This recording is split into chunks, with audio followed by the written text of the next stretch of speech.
Le Burkina Faso que je représente est un pays qui a ratifié l'accord de la ZLECAf, qui a même déposé l'instrument de ratification auprès de la Commission de l'Union africaine. C'est pour dire combien notre pays accorde un intérêt particulier à ce projet, parce que c'est un projet qui vise à créer un grand marché africain de plus d'1 milliard de consommateurs.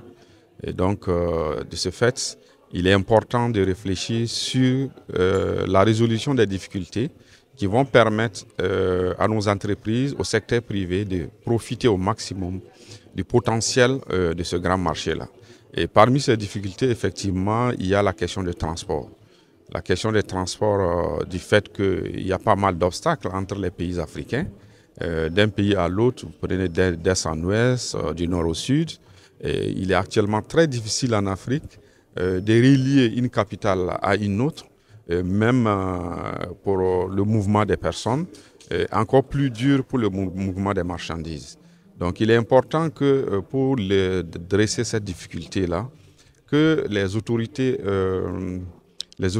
africaines, notamment le secrétaire général de la ZLECAf, puissent faire un plaidoyer auprès des institutions africaines, auprès des autorités africaines, pour qu'il y ait des initiatives dans le sens de renforcer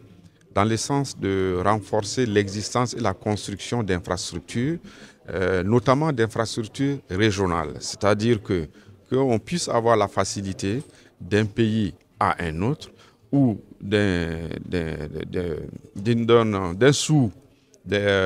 partie du continent à une autre partie, qu'on puisse avoir la possibilité de faire des déplacements assez plus aisés, de fluidifier le mouvement des marchandises et des biens.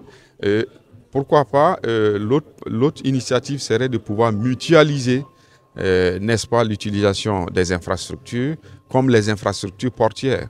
Ça va donner véritablement un coup de pouce à cette initiative de la ZLECAf, qui est une initiative porteuse et qui est bien entendu une initiative qui va booster le commerce intra-africain.